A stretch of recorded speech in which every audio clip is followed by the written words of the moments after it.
What's up, everybody?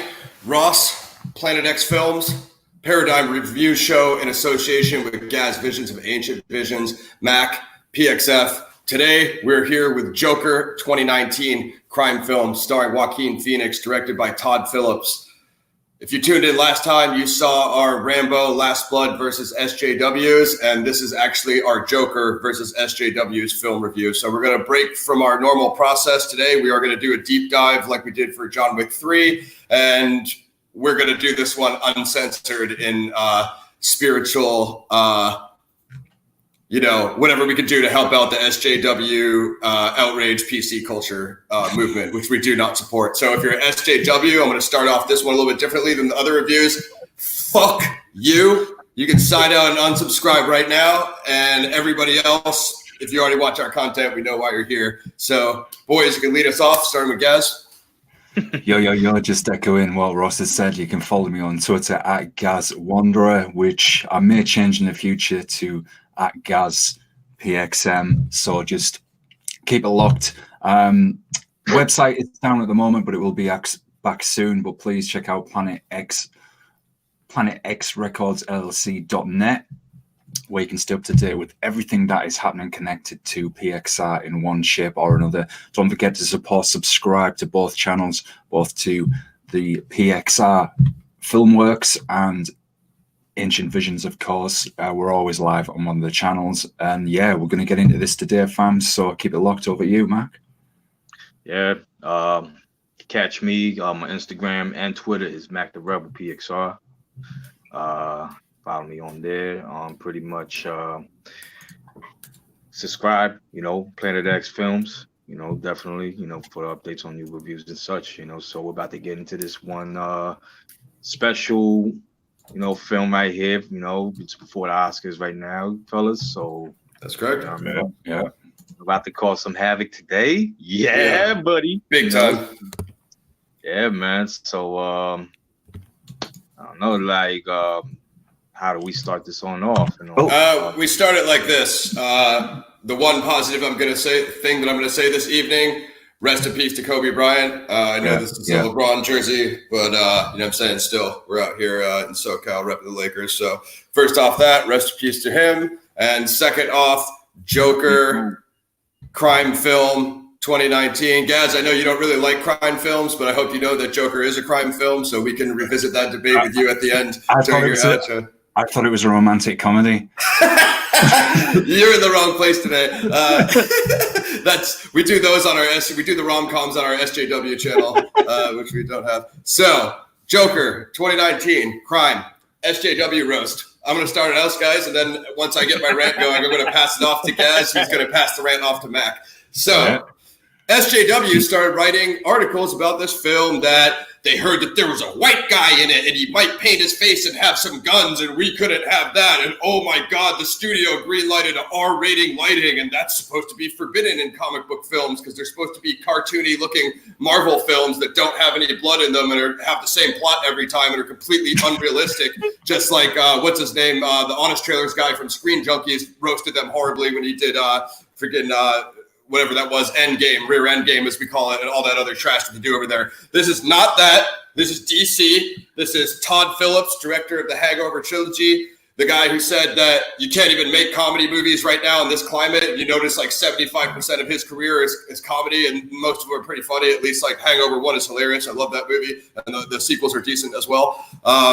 So what happened here, the SJW PC outrage culture that you guys love freaking trolling about 24/7 on the internet, it's all we can see every time we log in, drove a comedy, basically filmmaker to make a crime film that is basically, I would argue, the best film out right now. Probably the best thing I've seen in the last 5 years, if not the last 10 years. The only things I even put up close are Mad Max Fury Road by George Miller and The Revenant, you know what I mean? So, this is all you guys did was cry on the internet, and you started writing articles about this is why I'm not going to see Joker. We really care about your opinion. Oh, and as far as the studio, shout out to Warner Brothers, even though if there's one thing I would neg them on, it was giving Joker a $55 million budget.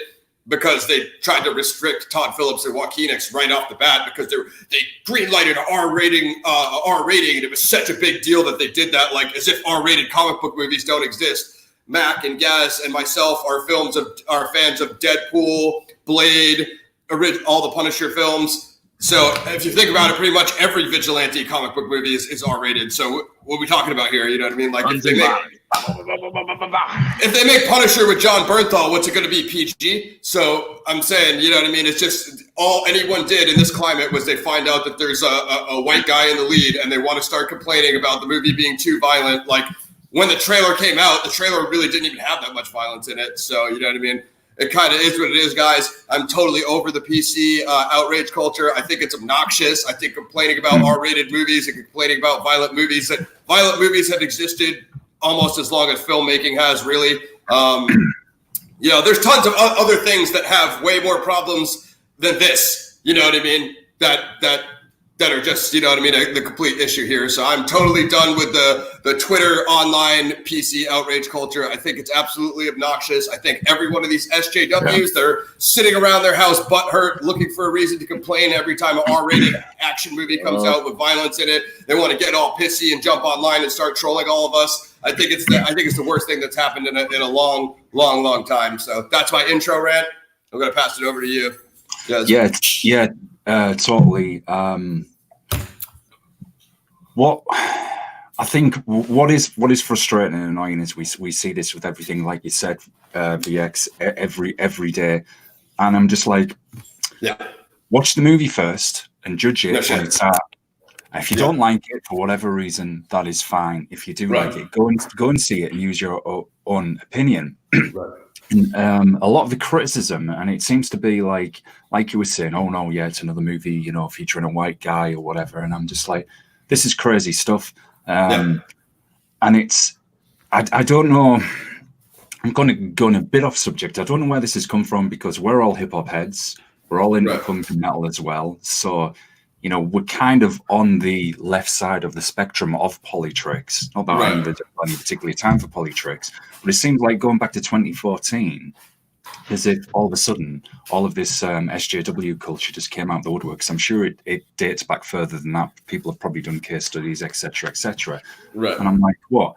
Having come across this before, you know, in the cultures that we're in, we could talk to each other, work things out. And now it seems to be, if something doesn't meet with this agenda, we're going to belittle, character assassinate people, degrade them, do everything to destroy this work of art and people's careers before it's even got anywhere, instead of just actually sitting down, watching it. Remember, all form of art is still some manner of escapism as well, instead of taking things literal. And I mean, it's the Joker. If you are complaining about the violence, blood, fans, I sent you that Joker book I was reading last year, and it was full of violence. It was a storyline where it was the Joker's gang versus the Riddler's gang, and they were pretty much just tearing up Gotham and everybody caught in the crossfire, and it was incredibly violent. And like we were saying with the Rambo movie, this is a Joker, an R-rated character. It is not going to encourage people to go out and commit acts of violence or anything like that. Which is I got something on that as well. Just briefly, as I can interject, because I'm going to let you go. Is you're saying it was the Joker, who I'm not mistaken is like an R-rated supervillain, the most famous supervillain of the DC universe. So if it was Fern Gully 2, focusing on the Fern Gully villains, you know, maybe it'd be a little different, but we kind of all got what we were going into when they released the Joker title, and we knew what the project was. So, as you were saying. Yeah, and the thing is, what we're seeing with dual standards is, now I haven't seen Birds of Prey. I opted to go and see Underwater because I thought that would be a fabulous movie, because Harley Quinn is my least favorite DC character. Nothing to do with her being female or anything like that. There's plenty of male characters that I'm not a fan of in whatever. I just thought Harley Quinn has always grated on me in both the comics, the animated movies, wasn't crazy on her in Suicide Squad. I don't want to sit through a whole movie watching Harley Quinn just run around Gotham. The trailer's trash. This is the problem with that one. Just very briefly, the trailer is trash. I didn't think she was terrible in Suicide Squad, as you said, but there's 10 characters in Suicide Squad, so you want to argue that she was a lead. But like you said, I definitely don't want to see a solo movie with her. I think if anything could have been interesting, it's her relationship with Joker, which they had build this Harley Quinn and Joker duo movie. If there's something I was going to watch, it would have been that for Joker. You know what I mean? And that's, I don't care what the SJW's opinion on that is. I want to see a female lead. There's tons of movies. Mad Max Fury Road arguably has a female lead in it. One of my favorite movies of all time. Better character than Mad Max in that movie. I don't want to see garbage. I don't want to see the Birds of Prey garbage. Well, we're just jumping on that mad quick. Underwater, which I went to see last night. Kirsten Stewart, female lead. She was, now the movie isn't great. It's not terrible. It's just okay. But she was a really good lead in that. It was. It's pretty much just Alien Under the Water, folks. A spoiler alert there. So it just. My point is where I was going with this. I just see a bit of the hypocrisy where, from some of the reviews I've read surrounding Birds of Prey, hey, it's okay because we can be all violent towards men and nothing said about that. But it sounds stupid. And I'm just like, you know, come on. And just to give you a measure of the audience, when I come out of the theater after watching Joker, it was people of all backgrounds, you know, all colors, all genders. And I didn't hear any negative comments about the film. They all thought it was incredibly well acted, which we're obviously going to discuss as the review progresses. They thought it was fantastic. The theater was silent. Everybody was watching, especially, and you know, we'll get into this. I'll just say when it gets towards near the climatic part where you can cut the atmosphere with a knife, everybody was silent about it. Yeah, the tension. Yeah, and even the only negative things, and this ain't overly negative, was a couple of people said normally not their kind of film, but thought it was incredible, that well acted. That tells you that a movie is good if people are conversing outside and saying, I don't normally like this kind of film. And I do think because if you'd have took the Joker title out of it and the DC title, this could have just been a regular crime thriller or psychological thriller even. Yeah, it would have maybe been like an 80s or 90s Scorsese or something like that. Because it's not full of the colour and all the special effects and the cheese. Exactly. Don't get me wrong, you can see now, I'd say the disclaimer in every show. I like a lot of the MCU stuff as well, but there's a lot I don't. I'm not going to sit here and say, oh yeah, every MCU film is great, rah, rah, rah, rah, when a lot of it's just full of cheesy effects with little substance. Do I like some of those movies? Yeah, but this was an incredible film. I'm going off subject because I'm starting to get a bit hyper here and ranting. But well, there's a lot of that out there. I mean, let's look at Blade. You know, this dude who slices up vampires and they ash away into that fire effect. We're not going to call that realistic, are we? But yeah, it's awesome, and I'm a huge Blade fanboy. It's also R-rated. Anyway, Mac. Yeah, go on, Mac, because I'm just going to go on and on and on. we will be.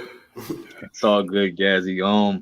What you call it's kind of like referring to what Gaz previously said, and I guess I'll extend more and I'll banana branch on this. I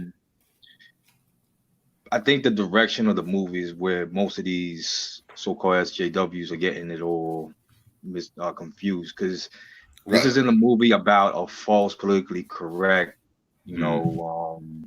type of analysis. This is about a human, character analysis. Character study for sure. Agreed. It's the character study, exactly. And I think if people viewed it more like that instead of just viewing it now as oh, it's too violent, or the Joker, is a white guy and getting beaten up, every bad guy, blah blah blah blah. You know what I mean? And I don't know, like I think they're not really looking at the depth of what what they're trying to do in the movie. That's the whole point. Not judging it out on its merit. It's basically breaking like barriers down. This movie breaks barriers down. It's just pretty much addressing the elephant in the room.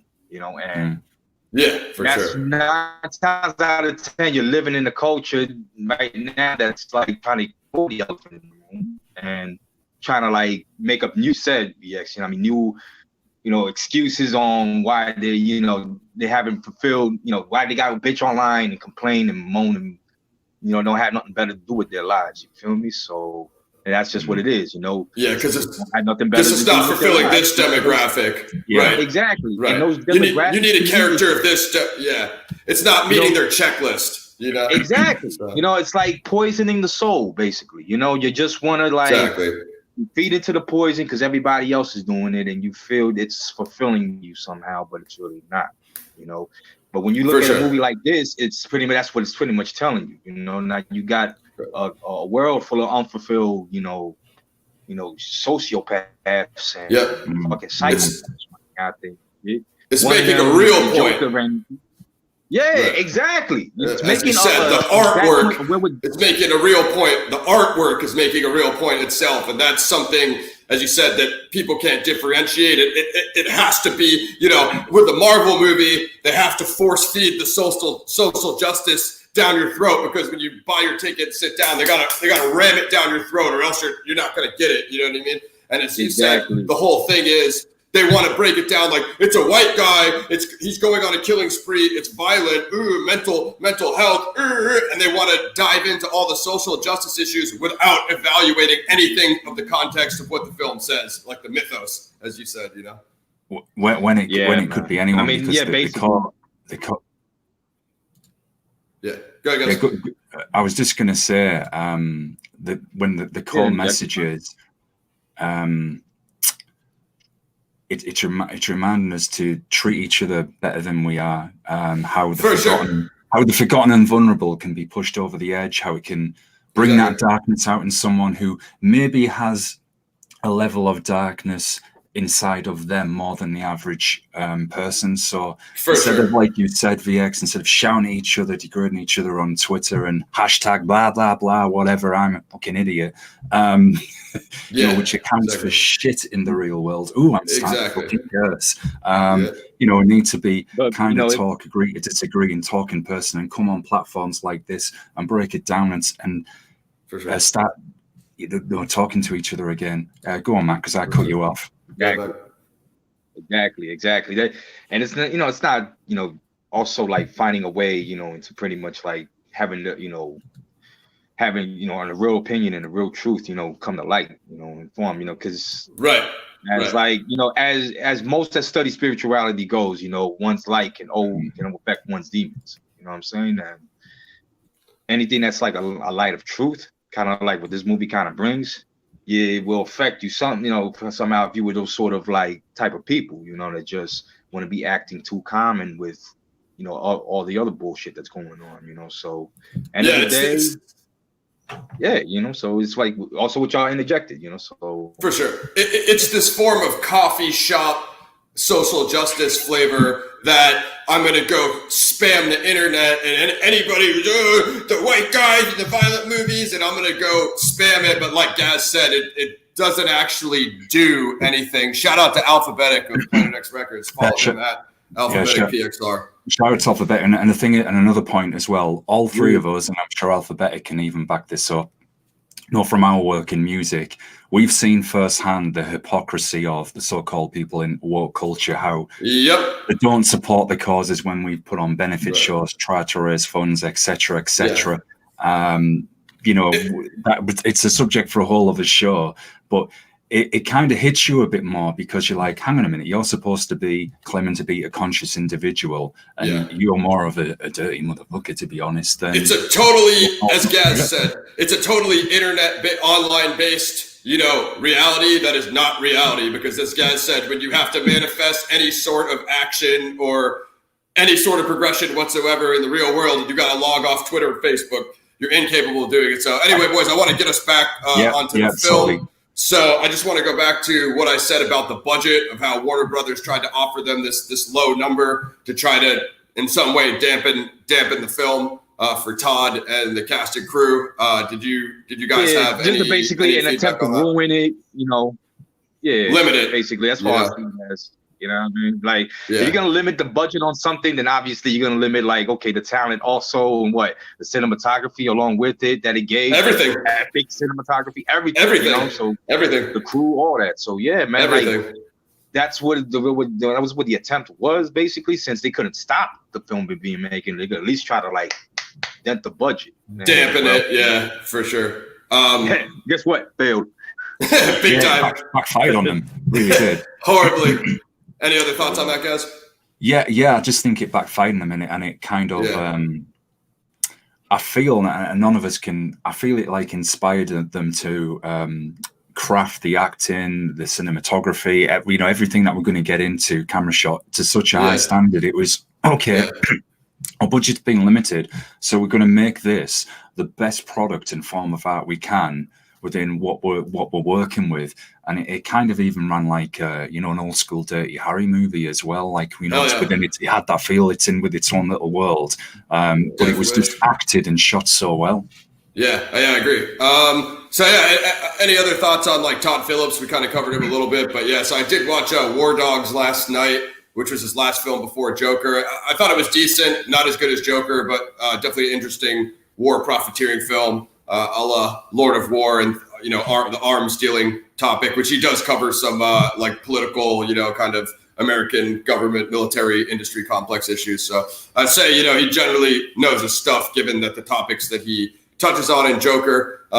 As Gaz just talked about, the lighting and the cinematography, I think this movie has some of the best cinematography we've ever seen. And I really think the lighting is like what makes this movie. Like there's so much, especially on multiple watches, there's so much that you can get from the lighting in this movie that totally controls the mood and the style of the scenes and stuff like that. Absolutely insane. I don't know if you guys had a chance to break down any of the cinematography case studies or breakdowns on YouTube, but there's some really excellent ones with the Joker cinematographer. I recommend everybody watches that. Yeah, I like to get into the cinematography aspect of the film. Like, basically how the film was just basically shot was definitely lovely, Obviously, you're going to have your color scale scenes, like some, and I see it based off the mood it was. Sometimes like yellow tint, knowing that something intense might happen, or you have the blue tint, knowing it's gloomy now. And environment, you know what I mean? And and then not just that, also, you even had the even when the TV stations scene also was like Technicolor, you know what I mean? Like 80s, 90s feel, it was Hell yeah. Man. And even like some key scenes, like, well, I don't want to give away too much of it, but I'll just say like, like when he met young Bruce Wayne and we could do a shot list and kind of break down, main points right after this. His dance and chase scenes felt like they were there too, everything just felt like riveting. Like, how he was running through that tunnel, they showed it in the trailer. That's one of my favorite, dude. That is so like Scorsese-esque, like freaking dark Taxi Driver. That's one of my favorite shots of the whole movie. I love that freaking scene. It was nice. It was nice just the way it opened as well. You felt like it captured Gotham in its grittiness and griminess, but it had that old school movie feel. The way that the camera panned back and you saw it all, the classic logo as well, introducing the film. Let me interject. And then, Let me interject on that one because I'll say this, guys. What you said right there, when I watched the movie, it felt like New York back in the 90s and the 80s. You know what I mean? Graffiti was everywhere. Even had graffiti on the subway. You had the graffiti on the buses, all that stuff. Yeah, that was sick. It felt just like it. Burnt down cars, burnt down buildings. Dude, that was like the Bronx. Straight up. Like it felt like seeing New York City, but it's Gotham City though. So, but didn't it add that grit to it though, man? It like hooked you in and thought, I know you couldn't smell it, but it felt like, man, I'm actually a passenger in this city watching the story unfold. And even I felt like I could smell it. That's how good the movie was. And that even the way they shot it, where like we seen where Arthur got beat up by those kids as well, when he was in the early part of the film. You really did feel it. So I thought that was such a good way of hooking in the audience, of saying, right, you're going to see something quite special here. And I feel Todd Phillips has, despite his restrictions on the budget, all the SJW outcries, thought, I'm still going to make this vision and present a real art piece here.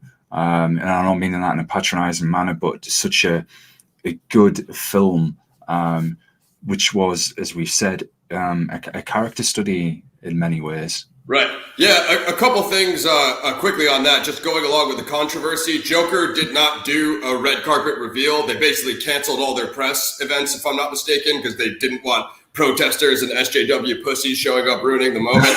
So by them, think about that though. In this climate, this day and age, nobody does that. And also, when they questioned Joaquin and Todd, they both stood behind the work. And Todd, they said like, Todd, what? Hey Todd. What about the violence? And first of all, if you've seen like Hangover trilogy and shit, like he already had violence in his comedy movies, like War Dogs and shit like that. So, like he doesn't care, you know what I mean? And he basically said like art. What did he say back? He said like art is not like restricted. He basically said like art can be violent. Like that was his statement on it. Like basically like fuck you. Like he stood on it. Of its themes and such. You know what I mean? Like basically whatever you're depicting as art. You know what I mean? It could be violent. It could happy, sad, or what? So yeah, right. Yeah, it's not some happy. It's like we said. It's not some like happy thing. Like we got to make it to you guys as standard. Like it's like whatever we want it to be. It was a dark story. So yeah, you know. I would say if anything, the SJW controversy probably helped the film, as we'll say, because they limited the budget. Todd, I think, opted not to take payment up front,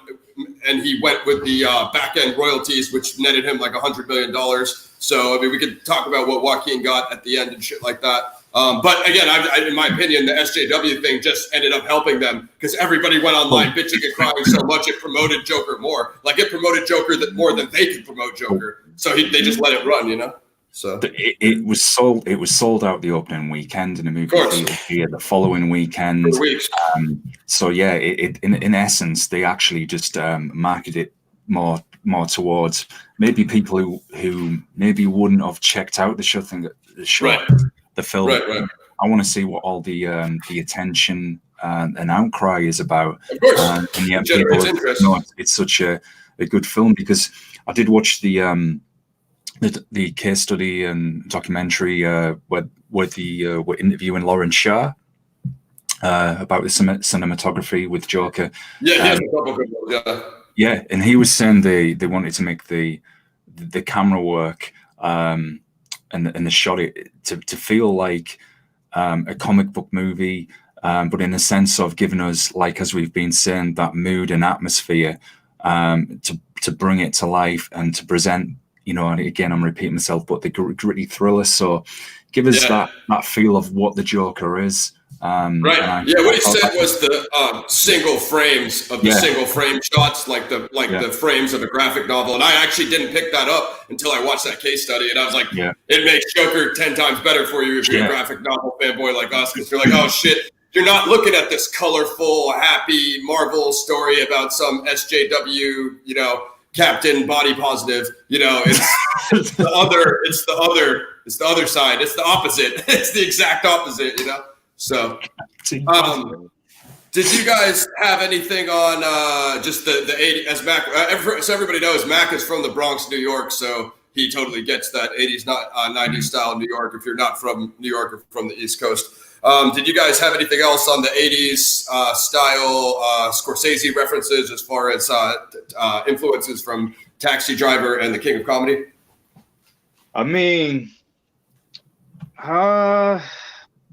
because it did have like a mixed bag of, you know, sorts, you know what I mean? Like not just like you know, like movies like those, you know what I mean, but also like, you know, I would say like I would add Mean Streets into the mix just because of the environment. Grimy New York, streets of New York. It was so grimy. It was so grimy. Yeah. Like, 70s was actually more grimy than 80s somehow. Well, Taxi Driver is 76, so you know what I mean? Well, I think that's good. You know what I mean? That would make sense right there. But you know, and just pretty much how it was, you know, like the environment was mean, but you were like you were your own person going, and the camera will follow this one person, the story.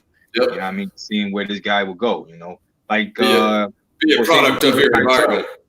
Right. Yeah, definitely. Good call. Yeah. Assume you have seen Taxi Driver, guys? Yeah, I just. Where's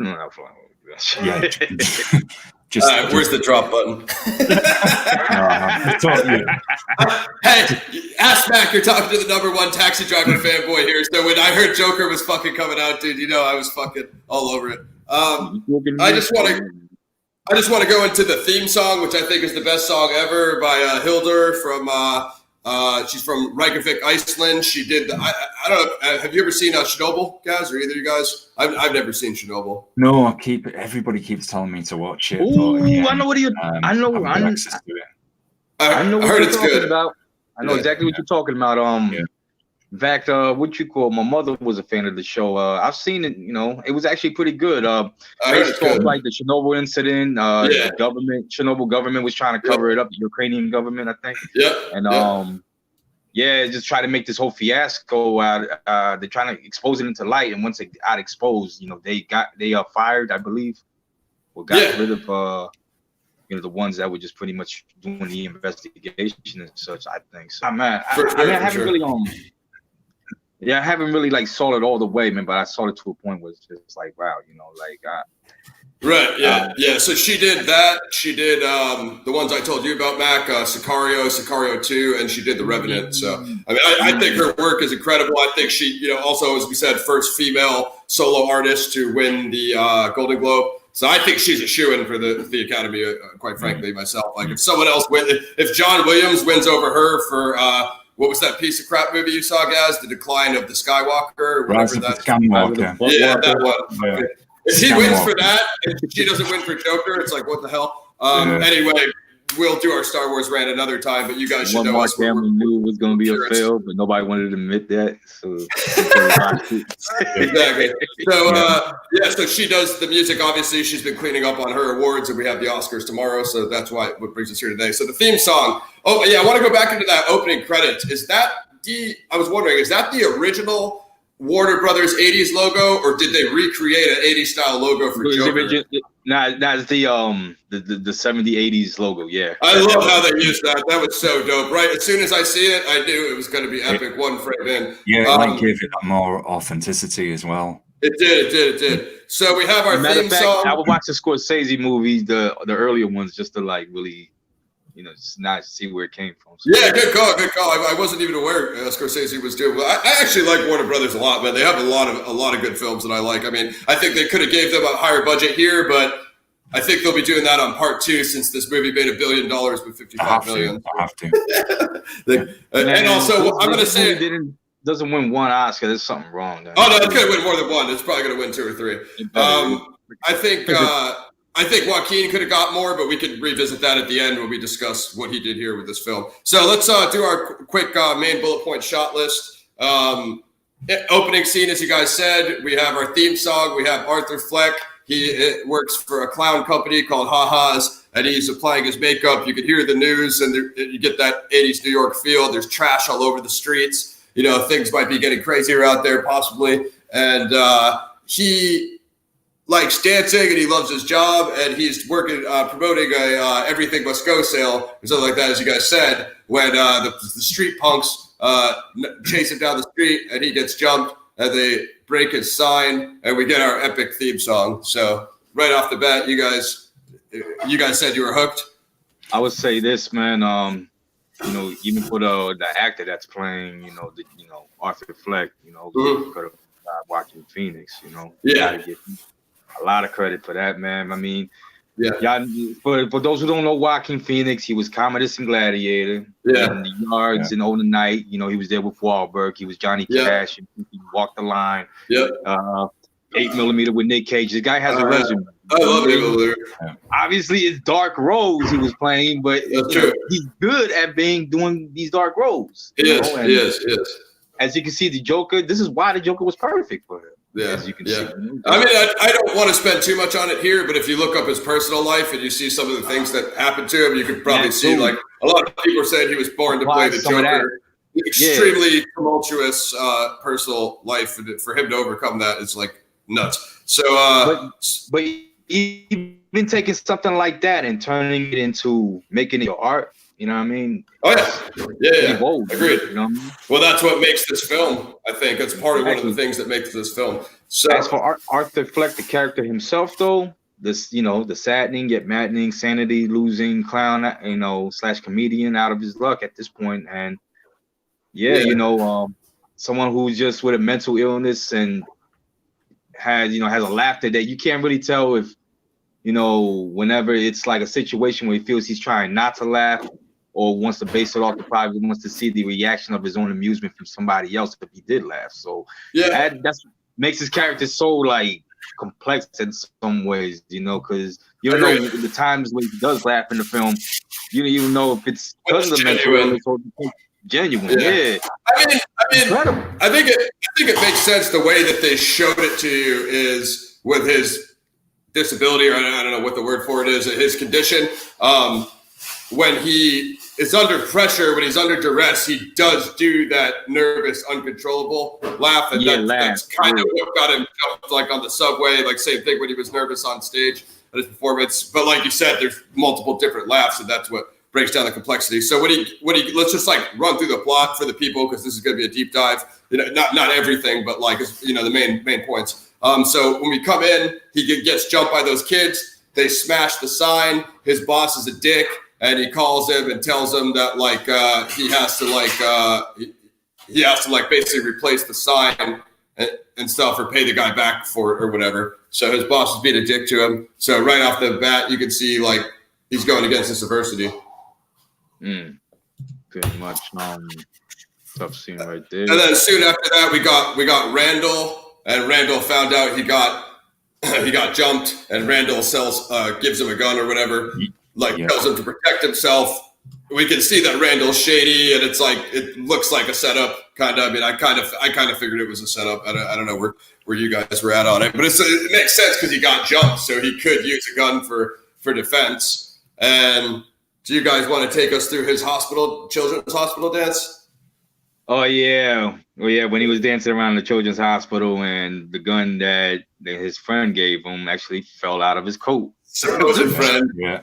In front of everybody. And then tries to hide it, and of course tries to be friendly about it, but then he got ratted on, and obviously we all know who did the ratting. So yeah, the guy, you know what I mean? Like, see, this is why it's just scenes like that, you know what I mean, that shows you how, you know, what the character's dealing with, man. I mean, it's not just social acceptance and relations, or not just, you know, just dealing with, you know, just dealing with the like the demons, the negative and horrible ones that he come across one every day. Exactly.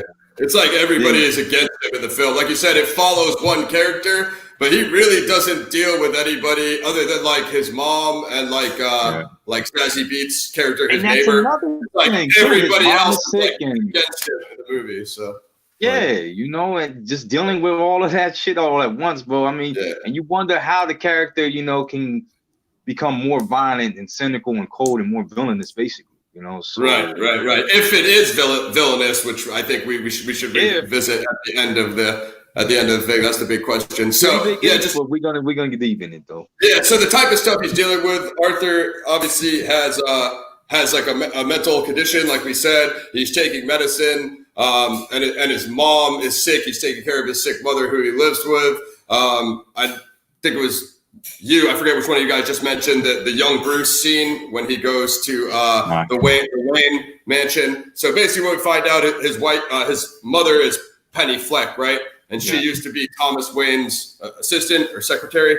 So we basically go somewhat into that. So Arthur's been getting his medicine and stuff like that. He's been trying to take it, but he's still feeling down because he deals with like so much negative stuff like all the time. He's taking a bunch of medicine. His social worker asks him like if it's working. He basically tells her like he's not feeling anything. He's like apathetic.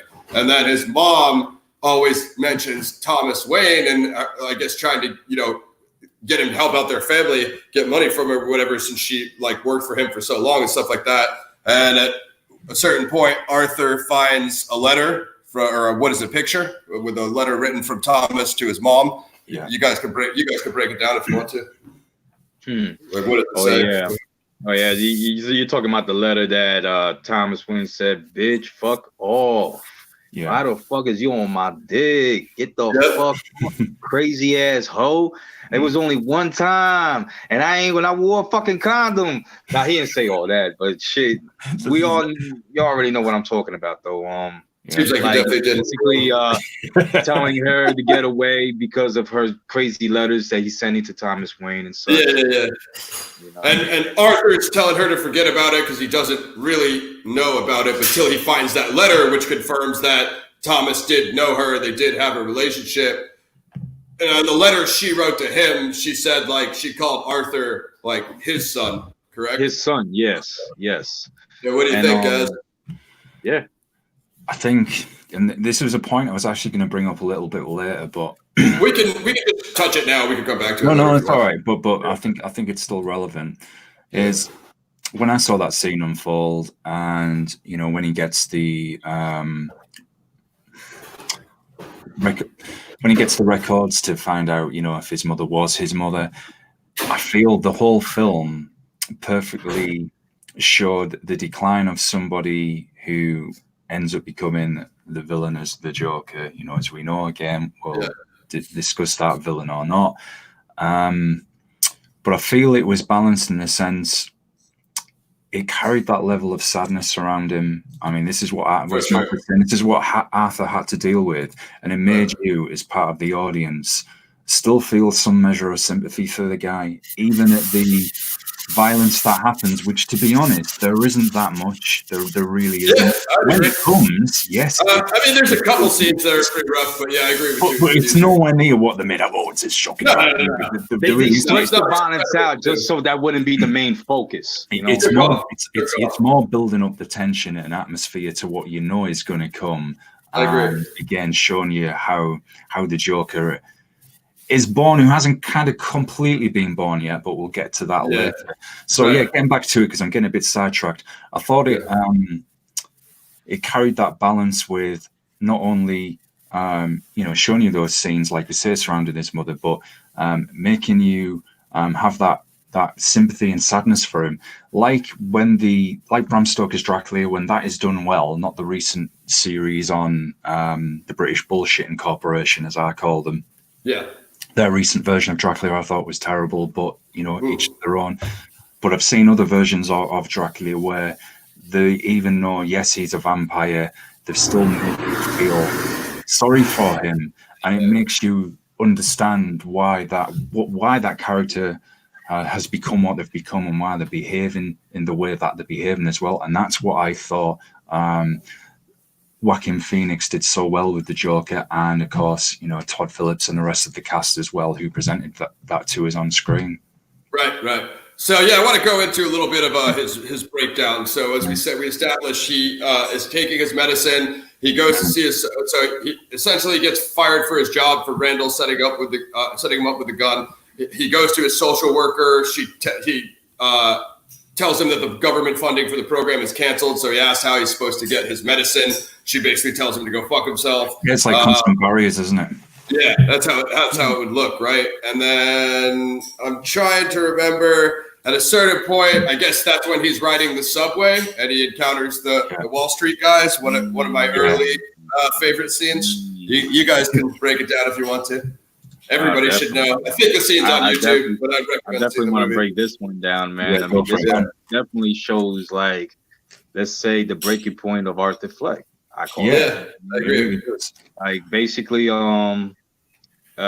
he's laughing, he's having that, because I'm starting to understand what you're saying, VX, about the nervousness, because you see all these guys on the subway, they're being loud and crude and such, and then he's getting nervous there, like, oh no, these guys are all about it. I mean, and he can't hold it in. It's like he can't help it. But once they saw him laughing out loud and such, and then they look at him like he's crazy and such, even though he can't help it, you know, like he's laughing at them. They don't know. It's because at this point he's no longer taking his medicine. So that I think that was supposed to suppress the laughter. Burst, you know? Right. Yeah, and when he stopped taking the medicine, based on the fact that he wasn't feeling anything about it, obviously, he started to fuck with him, and well, that's when things got a little violent. Now they started talking shit. I'm sorry, but if you watched it from the beginning, basically, then watched it all the way up to that point, then you would understand why he did what he did right after, you know, and that's pretty much. took that jammy out and started like unleashing, you know, So all over them dudes, man. Bomb, bomb, bomb. So let's bring in Gaz. Would we like to tell the people what happens right after? We can leave that part to. Well, I mean, yeah, as Max said, he rightly, you know, takes the gun out, and let's just say they get the comeuppance, and they really do, and it's the first hint of the sign of this is going to be the Joker. It really is, and it's very short. You know, it's short and brutal. But that is how the Joker is, because he can have that when he becomes, you know, when the Joker is the Joker, he has that calm demeanor where he can just, like someone flipping a switch, and then all of a sudden it's that outburst, and then once he's done, he just goes on to the next thing. I feel this one, just real quick, I feel this one's totally justified, and let's just say those Wall Street dicks were talking shit to the foreign lady. Was she Asian? And they were throwing shit at her and being dicks to her, so they were already being fucking cocksuckers. Yeah, they were handled. We've all, and I thought that was a good way of something that we can all relate to, because when we've all rode the subway train, or we've been in coach situations, and we've heard those that people like that who can think they're above everybody else, and you know, talking shit to someone, talking shit down to them. It can be sometimes the way you dress as well, because you're dressed more urban or whatever. They make assumptions about you. Oh, you won't have a job, you won't be doing this, that, and the other. So I thought that was a really good, common, relatable concept that everybody could familiarize themselves with, especially if you're from a working class background as well. So I thought that was good. And then the scene where he does, like as Max said, where he does, you know, bam, bam, bam, bam, to shoot them, was very well executed. I thought the camera work, the way it was shot, the blood, even the way, like, you know, after he'd done it and he kind of stops for a second and runs off, and he's got this, you know, the expression on Joaquin Phoenix's face as well. The way it all just come together, it was very cohesive, and you really did feel it. I know I'm sounding like a cliche movie reviewer here, but I haven't seen a movie like this in such a long time, where I really did feel it. I felt I was part of it, the atmosphere and the tension, and I think that's when the Joker realizes and starts maybe planning in his mind of what he's going to do, maybe. For sure, that maybe gives him the first idea. I mean, at this point, I would argue that he is not a villain, because I think these he's not then, totally justified. These guys jumped a dude on a subway. You gang up on a dude on a subway. Max from New York, you don't know if he has a gun, so you don't know how that's going to like turn out for you. He does finish off that last guy. Yeah, and how many times? Another important. And this is a cause that I feel quite passionately about this one. But this could have we've read stories, seen video clips before where there's homeless vets have been treated like this as well, and they've gone out there and they've served the US, served the UK, whatever, and they've just been forgotten about, got abuse as well by people such as that. You don't know if someone is sat, you know, is sat there, what is going on in their lives, what is making them have that outburst. They could have lost everything. So I thought that was very, very well done. Good point. I'd perhaps interject that it's maybe somewhat reminiscent of that intro Clockwork Orange scene when Alex and his gang jumped the drunkard, the homeless drunkard. Similar to a feel of that, maybe some Kubrick influence there. I absolutely, as Max says, once you do a thing like that, you need to kind of get out of the scene, and Arthur knows that, so he goes for a sprint, and the camera follows him through the on fire freaking New York City with the trash everywhere. It looks like a hobo with a shotgun, you know, post-apocalyptic New York. I figure that's one of my favorite scenes. It's so awesome. This is where we get our first bathroom dance. You know, we have Arthur as a dancing character. That's how he expresses himself. So how did you guys feel about his first bathroom dance? And it seems like every time he comes into himself, he gives us one of these epic dances, you know. I don't know myself, like, this guy learned ballet or some shit like that. Classical dancer. Yeah, but you know what? I liked it on him just because like it fits his character profile, you know, like he just seems like somebody that just like I can't be touched. I can't be touched. So it's a celebration dance, you say? Yeah. Yeah, he's gonna be the running man after that. Yeah, so he's the man, dude. He's the best character ever. Nah, but for sure, man. Like, that just fits his profile perfectly. It just shows like he feels like he is the person. Like doing that murder felt like he was the person he was, and he's at peace at that moment for some reason. Yeah, he's like coming into himself type stuff. Yeah, exactly. So things progress on. We didn't really talk too much about his neighbor, but he has this neighbor, like a decent-looking lady, and basically that his relationship with her is how they bring into the theme of what is actually happening to him versus like how much of it is going on in his mind, which is a theme they go back and forth with quite a bit. And I know a lot of people are like, what ends up happening to her ultimately. Now, do you guys? We'll just say throughout this. After the subway incident, the police are investigating him. They do like interrogate him a couple times briefly. His mom goes into the hospital that he's been caring for. Do you guys want to say what happens to his mom, or do you want to just skip that? I'm gonna leave it up to you guys. Ooh. Like, yes, it was pretty cold. I'll say that. Yeah, I'll say this. It's the second most shocking kill in the movie. Well, it gives us a hint of what Arthur is going to eventually become. Yeah, agreed. So she passes. That's one of the incidents pushing him further down the rabbit hole. While he is at the hospital with her, he sees Murray Franklin, our boy Robert De Niro, who kind of plays the opposite role of the role he played in King of the Comedy, being the TV host. He gets a hold of the footage of when Arthur went to do his stand-up comedy routine that he failed miserably due to his condition. When he got up stage, he was just like hysterically laughing. So it's his favorite show. He always watches the show with his mom, and Robert De Niro brings the footage up there and roasts him.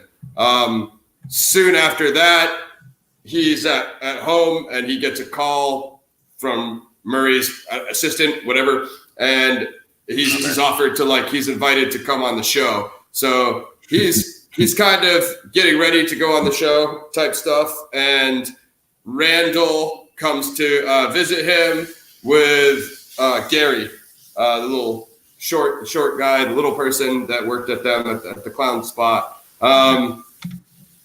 I'll let you guys take it from there. One of the best scenes ever. Let's just say this, man. The final kill he made was definitely the punchline of the joke. I'll tell you that. That one had a punchline. Mind-blowing. Wink, wink. Yeah, it certainly was. I mean, we can do the Murray stuff too, but I was just talking about just specifically what happens with Randall when Randall and Gary come to see him at his apartment. Nah, basically, after the introductions and were made and such, at this point, he took in of the identity of the Joker, not as Arthur at this point. And, it kind of goes further, So and it goes further, of course. I mean, we'll just say what happens to Randall, then fuck it, because he's not really a main character. And Randall's a dick. Yeah.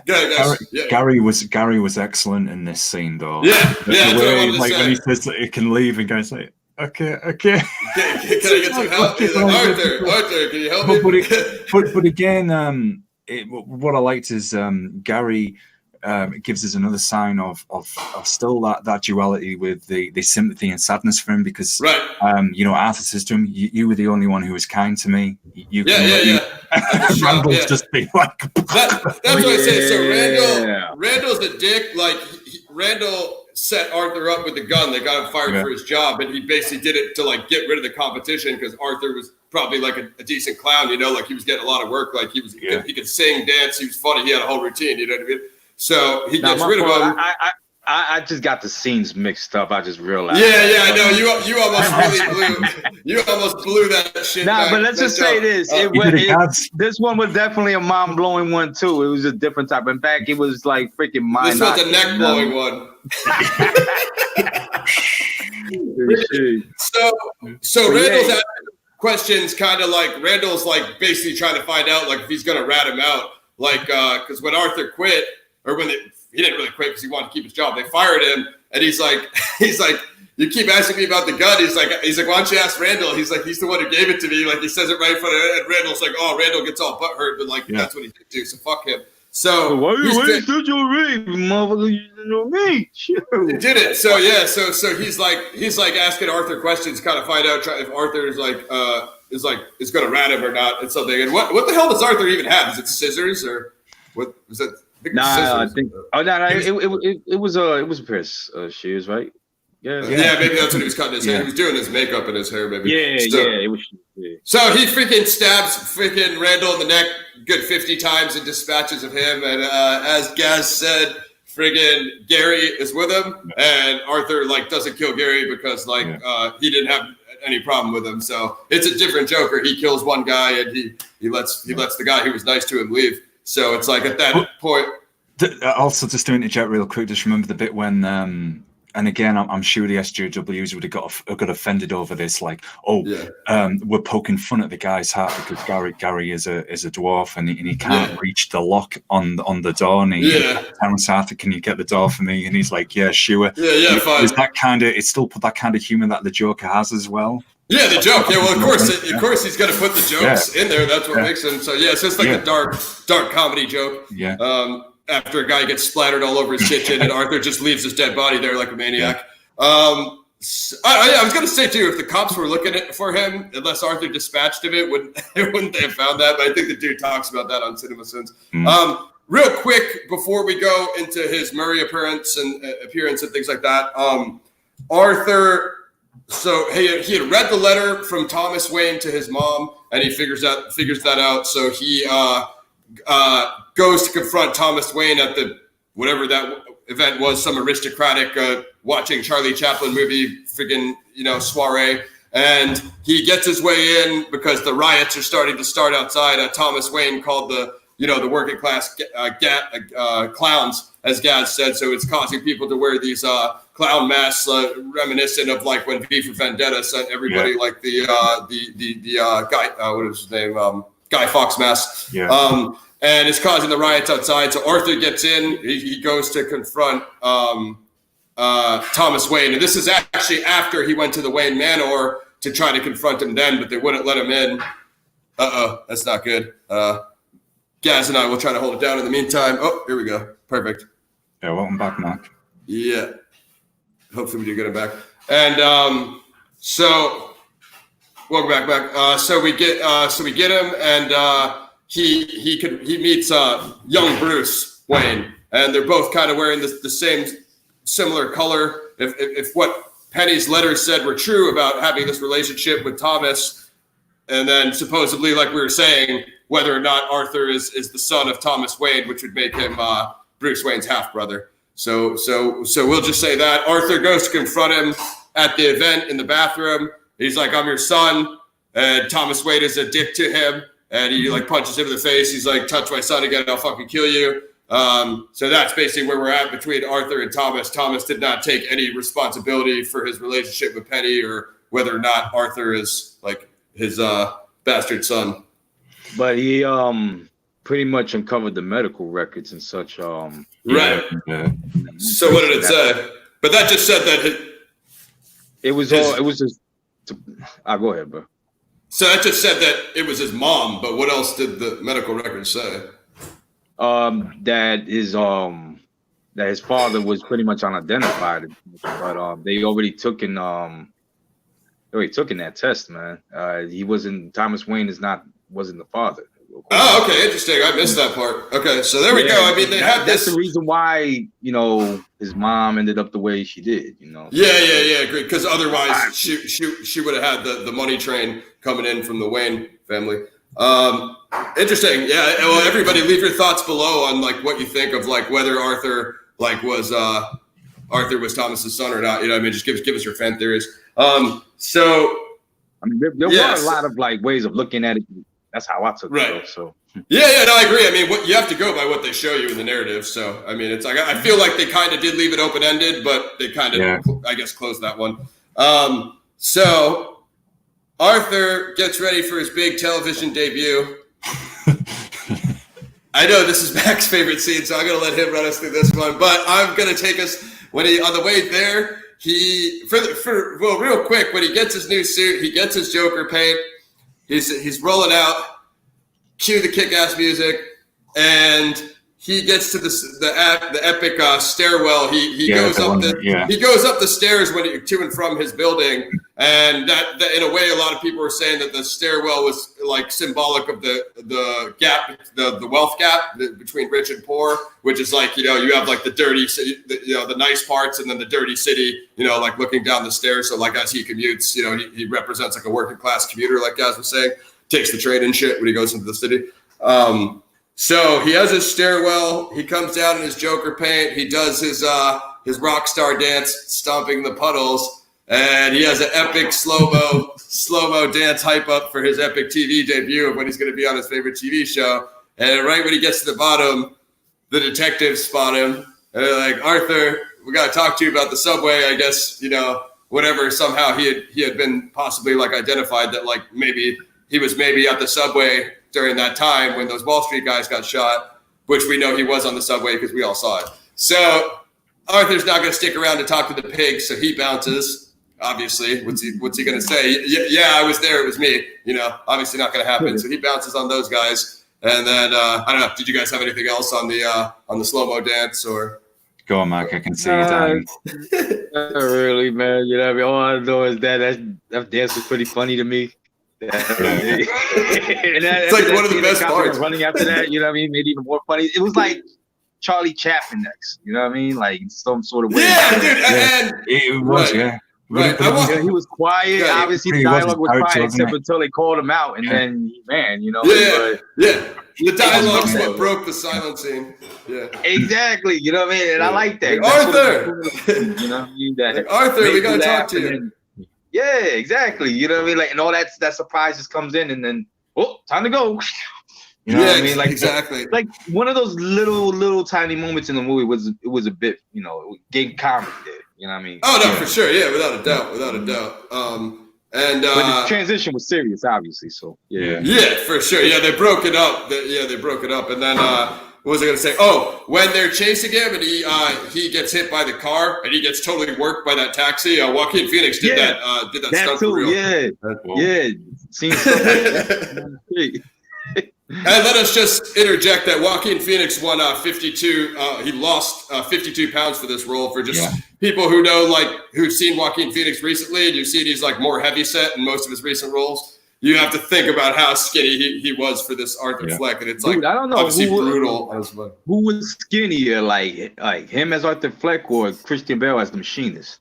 I only see a little bit of the Machinist, but I would say probably what Fleck. I'm talking about, Gaz. You know what I'm talking about, Gazzy. Shit. Yeah, I'd seen some of it, but yeah. Yeah, dude, he was nah. I mean, I would say Phoenix because he looked like absolute shit in Joker, but I don't, it could be close. Dude, that's the point. Song thing like a mummy, dude. Dude, I heard they couldn't do reshoots because they wanted to shoot more content. He had gained his weight back when he was done shooting, so they couldn't even do it because he didn't even look like Fleck anymore. You know what I mean? Also, did you guys see the thing that dropped before the movie? It was like that long kind of silent scene with him and Randall talking outside, and he was smoking the butts. It was, I don't know, I guess it was like a deleted scene or leaked footage, test footage. They dropped it, I think, before the movie dropped. I don't know if you saw that, but it's another kind of silent film reference, because obviously they played the Charlie Chaplin footage at Joker. Then, like Max said, that stairs part was kind of like a silent film. There seemed to be a lot of silent film references for people, for the 3 people left on planet Earth besides us that have seen silent films before. So, do you want to go into just a class act? Old school dude, so yeah, for sure. A lot of retro references. Do you want to take us into your? I believe this is your favorite scene, Mac. Do you want to go into? I guess he's all right. When he gets to Murray's studio. Well, once he gets big to TV. Murray's studio, Murray, yeah. Pretty much. They got him in the dressing room. Obviously, Murray and his camera guy, they're pretty much ready to go and stuff. He told him at this point, no longer Arthur Fleck, he's the Joker now. So introduce him as Joker. And Murray went Exactly. with it. Basically, they're ready to go live. They went off. And real quick, he says to introduce me as Joker because when Murray played his footage of him failing at stand-up, Murray called him a Joker. So you see the reference of Murray called him a Joker and Thomas Wayne called the working class people clowns. So there's this never ending of the guys in power calling people jokers and clowns. Anyway, go ahead. There you go. That was why. Main source of why. But what you call one does a little dance when the curtain call happens. Dance call. That's right. Array, you know what I mean? And the host that basically they conversated about that video, about the laughing. Obviously, Joe, you could tell Murray's sort of picking on him while they were doing this, and Joker at this point, he wasn't feeling it. He has his joke book, so he says, why. Yeah. What happened? I was just say he has his joke book with him on air throughout the film. He's been writing down. So his social worker told him to keep a journal of like how he's feeling, and since he wants to be a comedian, he writes his jokes in there, which are like the most apathetic jokes ever. So he brings his joke book on air and reads some jokes to Murray. Basically, and obviously, nobody's feeling the jokes. Even. Okay, but I want to hear what you guys thought. Like, what did you guys think of his jokes? I think I had enough of his jokes, pal, to tell you the truth. Yeah. It was. I knew what. It was the whole build up to because I knew what was coming. But there's something I want to get into after Max described this, which would be my favorite scene, which is right at the end. But we'll get to that. So anyway, Mac, yours, man. Nah, basically, it went down to now. He talked about the reasons why. Now we went into Murray, and pretty much at this point, I think Murray should have shut the fuck up because he kept going. He kept. What's the word? Yeah, he kept pretty much trying to attack him on his characteristic and such, and and obviously we knew what the Joker was going through, so we knew he was, in ways justified, but to Murray and to the eyes of the audience and such, they couldn't see it that way. It started as him, self-loathing and self-pitying himself, reasons it's, murder and violence and such, which, was totally not the case, and this is what Joker was trying to tell them. And Murray, now the direction is at Murray, the anger's all at Murray, telling about you played my videotape and making fun of me. Now, you brought me up here to make a mockery. Now you got me here, inviting me to your show to make a mockery. Yeah, exactly. And then that's when it came to how about another joke? Hold on. Yeah, before we get to that joke, so he asked him, are you doing a political movement because of the the wealth gap climate of the riots against the average class? And he says, no. He says that's not part of what he's doing and stuff like that. And the joke that he tells him when Murray tells him that he thinks they had enough of their joke is when he tells him that he killed the Wall Street guys, and because Thomas Wayne went on TV, it made a big headline because three guys got shot. So and they couldn't carry a tune to save their lives. So he make it even worse. They couldn't even carry a tune. And he goes, okay, I'm waiting for the punchline. And he asks Fleck or the Joker at this point now, and he says, no, there's no punchline. It's not a joke. So he pretty much admits on air that he freaking blasted those guys, and things escalate from there. When he says he basically says why do you guys care about these guys? Because Thomas Wayne talked about it on TV when he was running for mayor and stuff like that. And Joker's basically making the point that Max said, if it was me, if it was anyone from the lower class, you guys wouldn't care. You know what I mean? And that's his whole point. And when Arthur was practicing to go on air, he was doing kind of a mock basically trying to do a trial run for himself of when he was going to be on air. It looked like he was practicing to shoot himself with the pistol. in his place.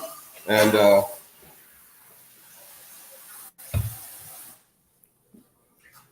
Yeah. looks like you hiccuped there a bit back, Mac, but we got you back.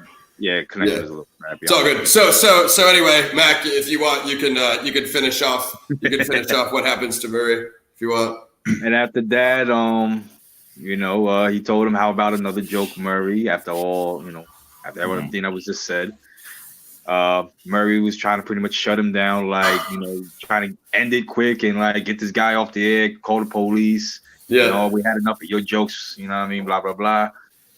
And then gave him the punchline of the joke. What did you come to a mentally ill patient who's been ripped on by society, kicked on? You know what I mean? Treated like trash. Treated like trash. I'll tell you what you get. You get what you fucking deserve. Bah! Blows the guy's fucking head off. Blew his mind. I'm telling you. Dude.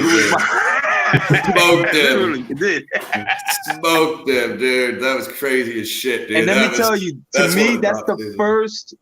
Let me be the first shocking kill, the number one shocking kill to me, and his mom being the second. The reason why I consider this to be the first, because doing that on national TV and I agree. While there's a riot going on, incites even more chaos. Yeah. And basically, everyone at the TV station ran out. Basically, yelled. He says something to the camera. He starts talking to it, but they cut the feed when he's talking in it.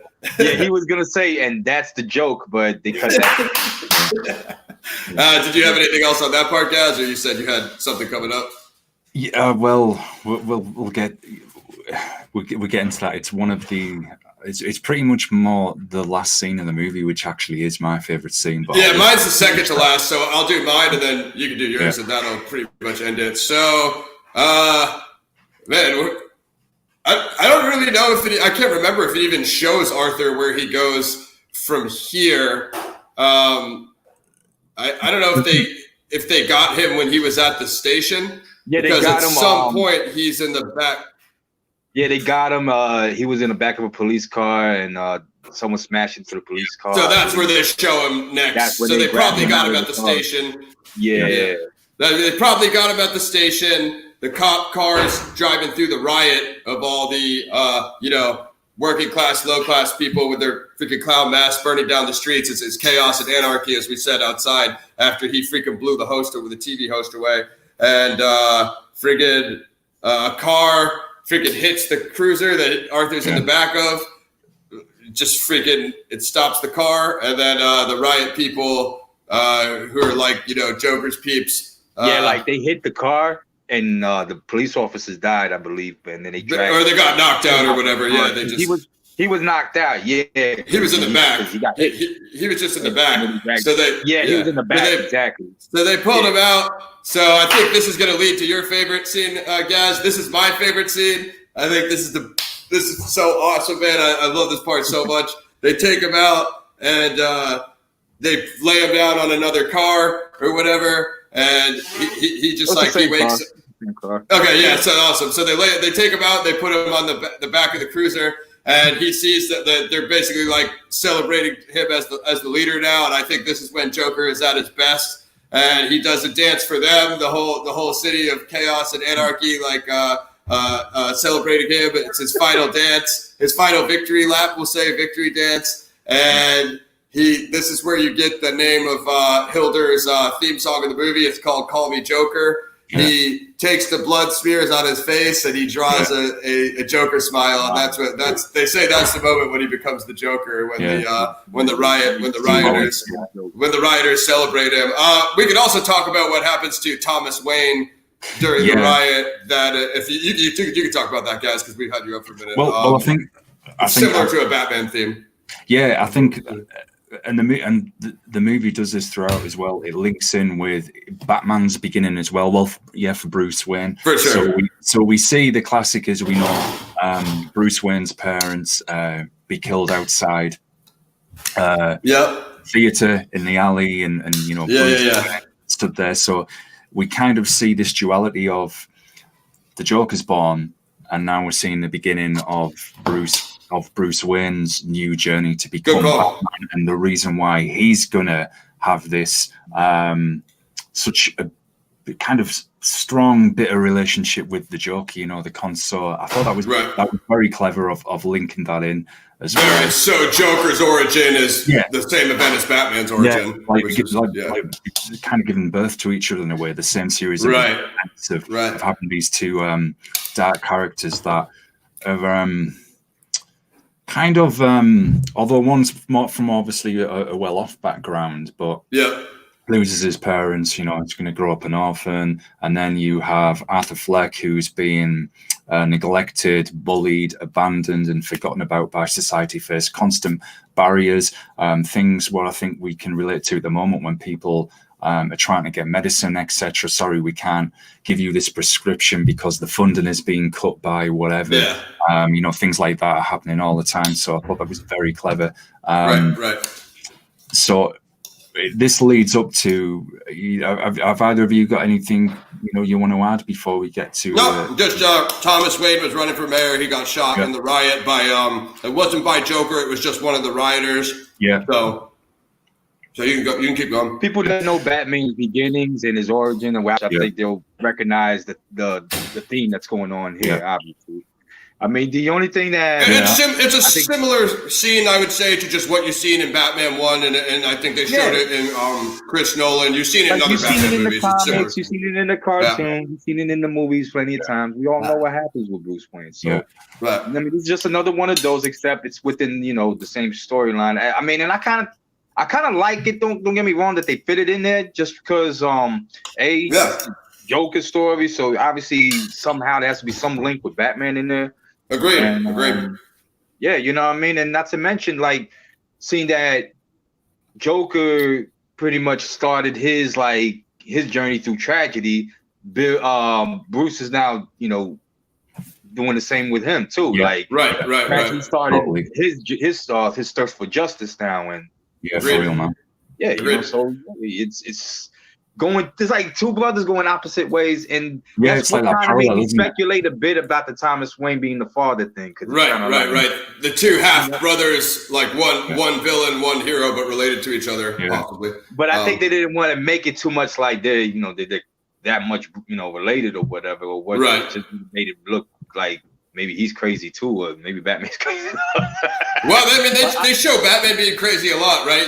To be a guy that dresses up in a bat and fights every villain in the city by yourself, you're not a sane guy. I never really trust anybody either, because there's been, I can't remember which comic it was, but he kind of has like documents and files on pretty much everybody who he works with. He has all the weaknesses. How to deal with them. He has all the weaknesses of the Justice League. So, I mean. Okay, so I think there's one final scene left, guys. I think that's yours. Yeah, and that's the favorite one of mine, where he's talking to that psychiatrist and in Arkham Asylum. Yeah, in Arkham Asylum, and it kind of hints at when, and there's been some videos done on this. Was this the Joker's, I think, first real laugh in the scene? Yeah. Todd Phillips did a statement on it, which I thought was quite good, and it ponders the question: is Arthur really who he says he is? So is this going to be, you know, the Joker, or is it going to be someone else? I thought that was quite clever, and it was just the way it was. Like, we've been talking about parallels. The movie opened where it sucked you in, had the atmosphere and everything, and I thought the same thing happened with the way they ended the film. It left you wanting more, that atmosphere with questions as well, and wondering. And then we're sitting the way Arthur walks down that corridor. I shall just say, as well, without giving too much away, after he's spoken to the psychiatrist, the way it shot the camera, the way it pans back again. And I just thought that was just a nice close. That was, I don't know, it might not be about everybody else's favorite scene, but it was mine. Just I think it's a genius ending. I mean, I wouldn't my favorite scene is basically the ending too, because it's the scene right before that. But I mean, that's like you said, to go out on that note. Like, we'll just say it seems like if you follow the Joker character and all the other mediums that Gaz mentioned, you know that he goes in and out of Arkham. Like, even in Suicide Squad, he's always in and out. So it seems like his stay, it's like Riddick with the slams. You know what I mean? It seems like his stay isn't going to be very long there. And then the joke he tells the psychiatrist that he thought of a joke, and she asked if he would like to tell it to her, and he said, you wouldn't get it. So after the riot, when he does his victory dance, it basically fades out. You figure that he either is captured again in the riot because so far he hasn't really been running from the cops since his killing spree started. Like, he doesn't care, or maybe he passed out and whatever, wakes up in Arkham Asylum. So that's like what Todd Phillips said, is that's basically his only one genuine laugh in the movie. And yeah, the Todd Phillips theory or fan theory is that maybe Joker wasn't who he says he was. Maybe Joker is some other character in the riot that was inspired by what Arthur Fleck did on TV.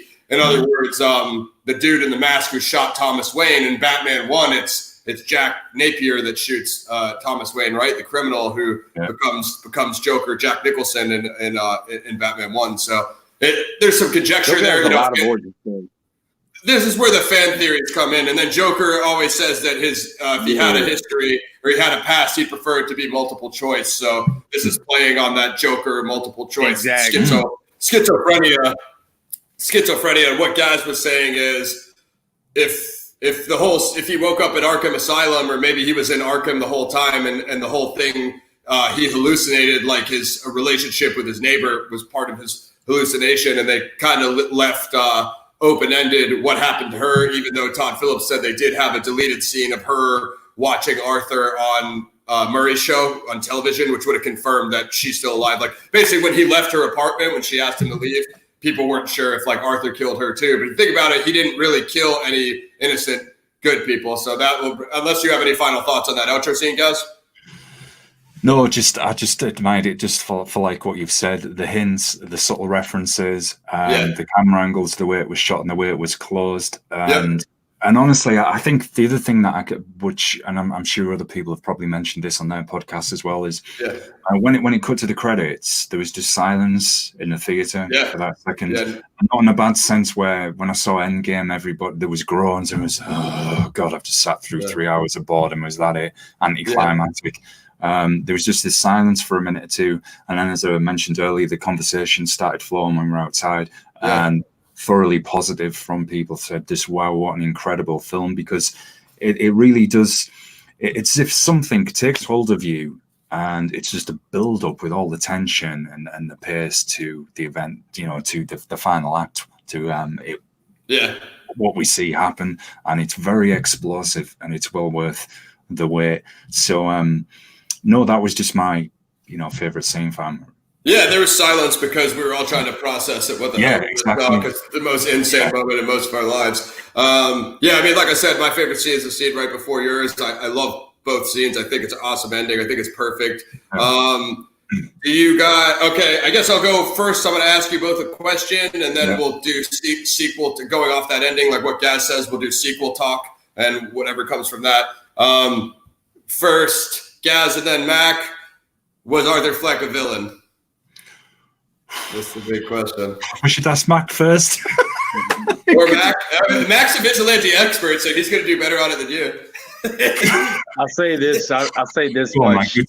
He was someone that's more. Well, I appreciate the compliment, Glass. Thank you. But anyway, you're welcome. The week we are, I'll answer first. But okay. To me, I think like Joker was anti-villainous-esque at first.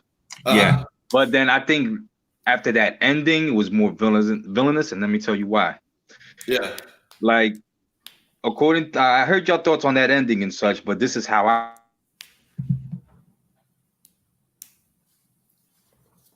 We'll have to maintain a second here. Wait for Max, we're just getting a Skynet attack, and not the current version of Skynet that's in Dark Fart. The Skynet. Not that I'm championing Skynet, because we wouldn't want a Skynet to exist, obviously, but. Hit me on Twitter. If enough people like my status from after this show, then I will ruin my weekend and watch Turdinator fart face. Yeah, right when I was about to freaking say what I had to say, this shit had to cut off me. Yeah, we got you back. Thank you, sir. But anyway, okay. Basically, what I thought to myself was, I didn't know the transition between what happened when he was out there at the riot to how he got there to the Arkham Asylum. Right. But in my mind, though, I mean, it could have been either maybe a memory that he thought of then. Because my thing is, you can't really like, man. If when he was imagining that he was with that girl, and obviously he wasn't with that girl. Yeah, I couldn't see that happening as a double for that memory. I think it was, to me, more of a memory that he had. Probably was remembering in Arkham, and then that's why he said that, you wouldn't get the joke because that was just a memory he was thinking of. Yeah. I don't think it could have been something that he could have all imagined all on his own, because that's just way too much. I agree. Too good of a story to even talk about, you know what I mean, or even call, but when he was walking out with those bloody red shoes, it just shows like, I don't know, I didn't think that lady deserved to get killed, in my opinion, but he still killed her in my mind, you know what I mean? So now he's going further. Now he's gonna go in a murderous wild spree and just start becoming the clown prince of crime. So do you think it's then? I agree, Mac. At first, you could argue, especially like the subway scene, as you mentioned, VX, that he's been a dark vigilante. That was justified. There's reason behind his actions, but at the end of the film, definitely the birth of the Joker becoming a villain, because for sure. Yeah, I agree, Mac, with that lady.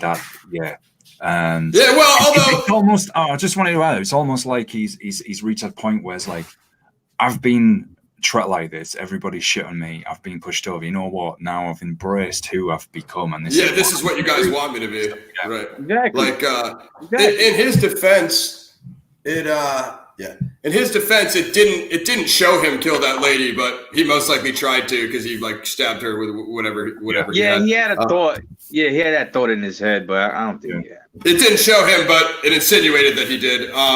If he didn't kill that one guy, Gary, then it made you think, like, how would he kill the girl too? If the girl, it was a similar style. So the guys on the subway with vigilantism, I'd even argue that Randall deserved it because he set him up and he was a dick. Although when he shot Murray in the face on TV, that one was kind of a crime because you can't really shoot people. And like all Murray did was talk shit. He didn't really. He tried to humiliate him, but you can't shoot somebody in the face on TV. Epic, though.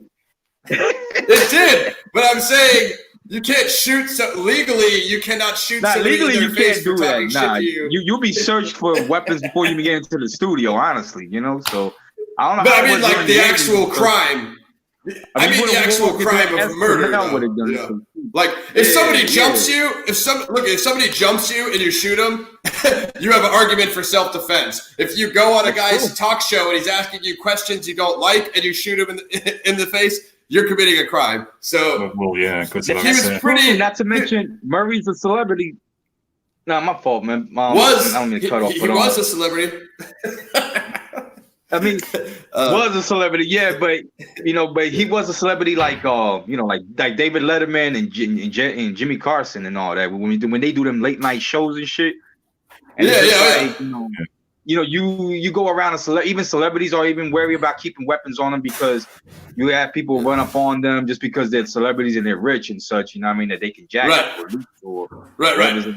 You know what I mean? So anyway, let me get us back on track, guys, because we're gonna wrap soon. So sequel talk, like Gaz said, we have an open-ended ending. Basically, Joker makes $1 billion on a $55 million budget. It cleans up at BAFTA, the Golden Globes, and the SAG Awards. Todd Phillips gets let me mention, Joaquin Phoenix doesn't do sequels. He's never done a sequel in his career. Todd Phillips secures a green light from Warner Brothers, and he goes down there and gets sequel rights.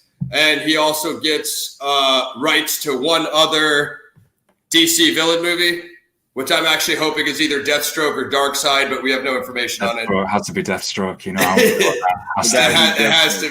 has to be. Or Darkseid. Darkseid's like a DC Thanos. Deathstroke.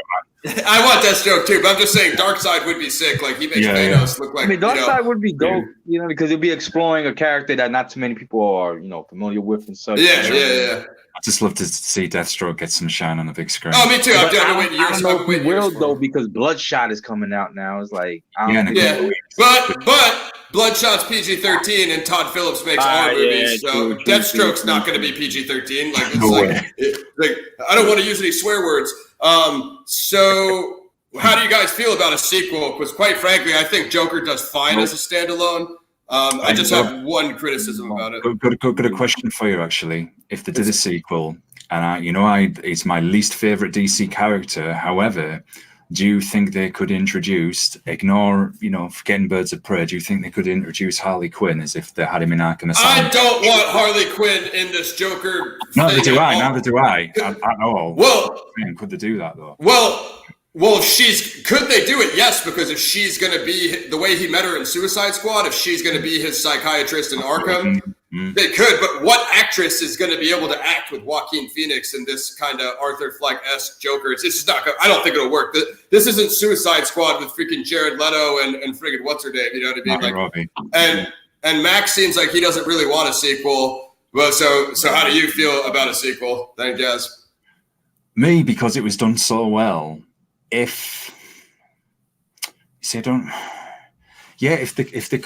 make it to the same quality, yeah, I agree. I would be happy with it. I think it should have double the budget, and if it can be in the same vein as Joker 1, I think it would be awesome. I think if it's not as good as Joker 1, that's going to be a problem for all of us because we're going to be super critical. It's one of the best movies ever. Do you think though in the sequel that they would maybe put more action into it and not have the tension build up? So like, the guy's the Joker now, so we're going to make this much more action. You don't need it. He goes straight in now. He escapes Arkham. He recruits for his crew. Maybe he could get a couple other villains, but he goes to the streets now and he starts a criminal enterprise, like Max said, the clown prince of crime. So him becoming himself as opposed to him having free reign are two completely different things. The only thing that could stop him is like Bruce Wayne or one of the DC heroes. That's the only thing that could slow him down in any way. Other than that, he's running the streets. Did you think that they'd show him warring against one of the other villains, like the Riddler, for example? Or I love that. I think that'd be awesome. Yeah. I think if his villain was another villain, I think that'd be the best thing they could do. Yeah. And I think the Riddler is dope. See, that's if they were to make a sequel, that's what I would expect them to do. Just him going at it with his opposite, like his exactly. What's the word? Competition. Yeah. So exactly. Something like that. And it'd be more interesting because it's like, okay, we've seen how he became the Joker. Now let's see his starting run as the Joker. And then whatever from any other Batman movie would be any other story after that. So I agree. So that's what it is, guys. Joker 2019 crime film directed by Todd Phillips, starring Joaquin Phoenix. Skirt. One final question though. Ratings for this. Oh, ratings? Shit. So on IMDb it has I'll give mine. I say what the official one is and I give mine. On IMDb it has an 8.6, so you guys give me yours. I go for 9.5 just because it's almost near like the greatest, one of the best movies I've seen like in such a long time, man. Like you said, man, like so many years I've seen a movie just as good as this. And, this is, I don't know what to say, man, but like, they had everything right on it, Right, I agree.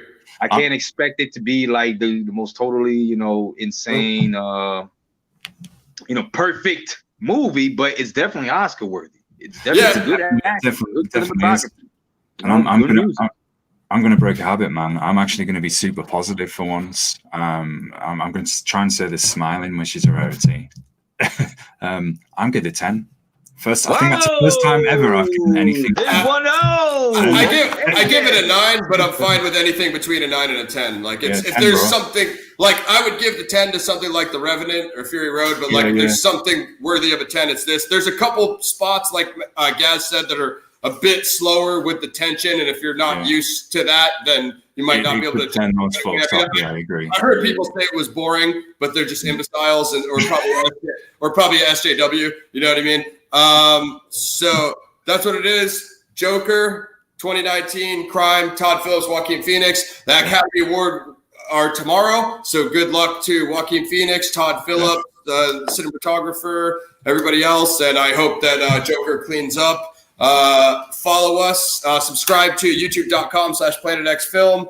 Look out for our Twitters. Make sure to follow us. Gaz Wanderer, Mac the Rebel PXR, and you guys can do your shouts. You know what I mean? By the way, SJW stands for Swinging Jack and Wankers. So yeah. Anyway, yeah, Mac the Rebel PXR at Instagram and Twitter, of course. You also could catch our music, you know what I mean? PlanetXRecords.net. Subscribe to the Planet X Films YouTube, PlanetX.com. YouTube.com/Planet X Films. So yeah, for more updates and reviews and such, subscribe, tell your friends. Hey. Like, subscribe, share, leave your fan theories or your feedback and thoughts on the Joker film in the comments. Let us know if there's anything else you want to see us review. Mac and I might do the Fight Club 2 graphic novel. That'll be our first graphic novel review. We'll have Ancient Visions with Gaz, where we cover music, every other sort of indie film, indie media on there. And shout out to Joaquin Phoenix and Todd Phillips and everybody for how they promoted and didn't bend to the SJW agenda. Yeah. Fuck SJWs. Don't forget, folks, to subscribe to both channels on YouTube. Follow Planet X Filmworks. Just search for Planet X Film on YouTube and subscribe. We're either live on the PXF channel or we're live on Ancient Visions. Just search for Ancient Visions on YouTube. We do a lot of interviews and reviews on music there, metal, hip hop, punk, comics, movies, all of that kind of stuff. Ancient aliens, history, sci-fi, you name it. Alternative history. Yeah. You can follow me on Twitter as well as @GazWanderer. So hit me up on there. Don't forget to follow the Planet X media site, which is planetxrecords.net. We also have another site, which is moshnerd.com, but the site is offline at the moment. I'm working behind the scenes on getting that back online, but I post all content from Planet X Media on there, or music, shows, anything related to Ancient Visions, whatever any of us do is on that site. That will be back online when I'm able to get everything fixed. It's just a bit of an inconvenience at the moment. Shout out for you all checking out the show. Shout out to Wisconsin Metal for supporting us today. What up, bro? Shout out to Alphabetic, of course, and Patrick from Parliament. Much love as always, fans. Any recommendations for reviews, anything you want us to cover, your thoughts, opinions, you want to come on and chat to us as well, just reach out to any of us. And peace, and have a good one, fans. Shout out to our SJWs. Yeah, fuck you guys. We don't give a fuck what you think about our review or this movie. Shout out to our correspondents at Dark Cruise and at Irrefutable Matt. Let us know what you would like us to review next. And if I get enough likes on my next tweet, I will ruin my weekend and watch Terminator Fart Fate. So look out for a roast for that. Don't watch that. I'm Ross Fleck, and I'm out. Peace. I hate you for trying to review that shit. And I don't want to watch